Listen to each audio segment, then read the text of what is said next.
কবি শুভ দাশগুপ্ত মেঘ বলল। মেঘ বলল, যাবি অনেক দূরের গেরুয়া নদী, অনেক দূরের একলা পাহাড়, অনেক দূরের গহন সে বন, গেলেও দেখতে পাবি। যাবি? জানলা দিয়ে মুখ ঝুঁকিয়ে বলল সে মেঘ, যাবি? আমার সঙ্গে যাবি?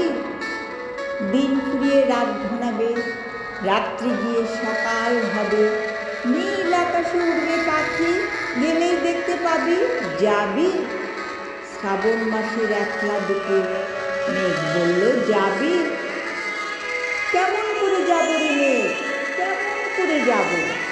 নিয়ম ঘেরা জীবন আমার, নিয়ম ঘেরা এধার ওধার। কেমন করে নিয়ম ভেঙে এ জীবন হারাবো? কেমন করে যাব রে মেঘ, কেমন করে যাব?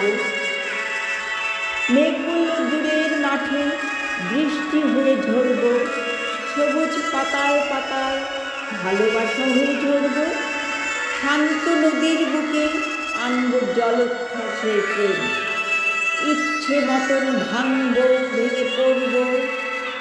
এই মেঘ, তুই যাবি? আমার সঙ্গে যাবি? যাব না রে মেঘ, পারবো না যেতে। আমার আছে কাজের বাঁধন, কাজেই থাকি মেতে। কেবল ঘুমিয়ে পড়ি, তখন আমি যাই। সীমার বাঁধন ডিঙিয়ে দৌড়ে এক ছুটে পালাই, তখন আমি যাই। স্বপ্নে আমার গেরুয়া নদী, স্বপ্নে আমার সুনীল আকাশ, দূরের পাহাড়।